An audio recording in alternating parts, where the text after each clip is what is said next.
ನಮಸ್ಕಾರ. ಡಿಜಿಟಲ್ ಹಣದ ಯುಗ. ಕ್ಯಾಶ್ ಇಲ್ಲದ ಭವಿಷ್ಯ ನಮ್ಮ ಮುಂದೆ. ಇಂದು ನಾವೆಲ್ಲರೂ ಹಣವನ್ನು ಕೈಯಲ್ಲಿ ಹಿಡಿಯುವ ಬದಲು ಮೊಬೈಲ್ನಲ್ಲಿ ಸ್ವೈಪ್ ಮಾಡುವ ಯುಗಕ್ಕೆ ಬಂದಿದ್ದೇವೆ.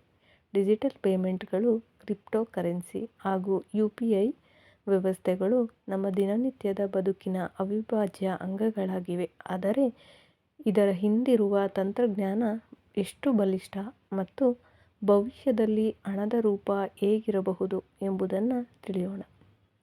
ಮೊದಲನೆಯದು, ಕ್ಯಾಶ್ನಿಂದ ಕೋಡ್ವರೆಗೆ ಹಣದ ರೂಪಾಂತರ ಹೇಗೆಲ್ಲ ಆಗಿದೆ ಎಂಬುದನ್ನು ತಿಳಿಯೋಣ. ಹಣದ ಇತಿಹಾಸ ನೋಡಿದರೆ ಮೊದಲು ಜನರು ವಸ್ತು ವಿನಿಮಯ ಮಾಡುತ್ತಿದ್ದರು. ನಂತರ ಚಿನ್ನ, ಬೆಳ್ಳಿ, ಕಾಗದದ ನೋಟುಗಳು ಬಂದವು. ಈಗ ಡಿಜಿಟಲ್ ಕರೆನ್ಸಿ ಯುಗ ಬಂದಿದೆ. ಇಂದಿನ ದಿನಗಳಲ್ಲಿ ನಾವು ಬ್ಯಾಂಕ್ ಖಾತೆ ತೆರೆಯದೆ ಕೂಡ ಮೊಬೈಲ್ ಮೂಲಕ ಪಾವತಿ ಮಾಡಬಹುದು. ಇದು ಡಿಜಿಟಲ್ ಕ್ರಾಂತಿಯ ಭಾಗ. UPI ಭಾರತೀಯ ಅದ್ಭುತ ಅಂತಲೇ ಹೇಳಬಹುದು. ಭಾರತದಲ್ಲಿ UPI ಪದ್ಧತಿ ವಿಶ್ವದಲ್ಲೇ ಮಾದರಿಯಾಗಿದೆ. ಕೇವಲ ಒಂದು QR ಕೋಡ್ ಸ್ಕ್ಯಾನ್ ಮಾಡಿದರೆ ಸಾಕು, ಹಣ ಕ್ಷಣಾರ್ಧದಲ್ಲಿ ವರ್ಗಾಯಿಸುತ್ತದೆ. UPI ಮೂಲಕ ಪ್ರತಿ ತಿಂಗಳು ಕೋಟ್ಯಾಂತರ ವ್ಯವಹಾರಗಳು ನಡೆಯುತ್ತಿವೆ. ಇದು ಸಾಮಾನ್ಯ ಜನರಿಗೂ ಡಿಜಿಟಲ್ ಆರ್ಥಿಕತೆಯ ಸವಿಯನ್ನು ನೀಡಿದೆ. ಕ್ರಿಪ್ಟೋ ಕರೆನ್ಸಿ ಹಣದ ಹೊಸ ಮುಖ. ಬಿಟ್ಕಾಯಿನ್, ಇಥೀರಿಯಂ, ಡೋಜ್ಕಾಯಿನ್ ಮುಂತಾದ ಕ್ರಿಪ್ಟೋ ಕರೆನ್ಸಿಗಳು ಹಣದ ಹೊಸ ರೂಪಗಳು. ಇವು ಸರ್ಕಾರದ ನಿಯಂತ್ರಣದಲ್ಲಿ ಇಲ್ಲ, ಬ್ಲಾಕ್ಚೈನ್ ತಂತ್ರಜ್ಞಾನದಲ್ಲಿ ಕಾರ್ಯನಿರ್ವಹಿಸುತ್ತವೆ. ಕೆಲವರು ಇದನ್ನು ಭವಿಷ್ಯದ ಹಣ ಎಂದು ನಂಬುತ್ತಾರೆ, ಆದರೆ ಅಪಾಯಗಳೂ ಇವೆ. ಬೆಲೆಗಳು ಕ್ಷಣಾರ್ಧದಲ್ಲಿ ಏರಿಳಿಯುತ್ತವೆ. ಹೂಡಿಕೆ ಮಾಡುವ ಮುನ್ನ ತಿಳುವಳಿಕೆ ಅಗತ್ಯ.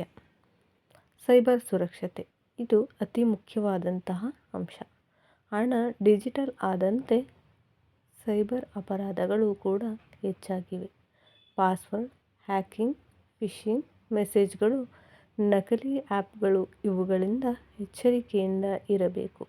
ಸರ್ಕಾರ ಡಿಜಿಟಲ್ ಇಂಡಿಯಾ ಅಭಿಯಾನದಲ್ಲಿ ಸೈಬರ್ ಸುರಕ್ಷತೆಗೆ ಹೆಚ್ಚಿನ ಪ್ರಾಮುಖ್ಯತೆ ನೀಡುತ್ತಿದೆ.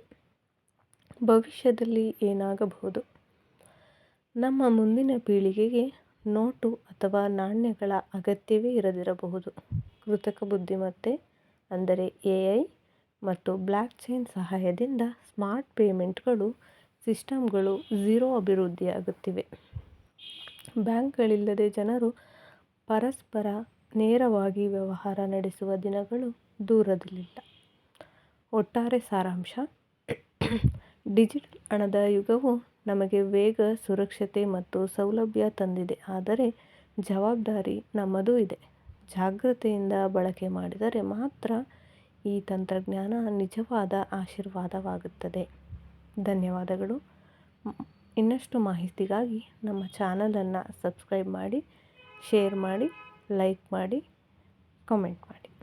ಧನ್ಯವಾದಗಳು. ಇದು ಕೇವಲ ಶಿಕ್ಷಣ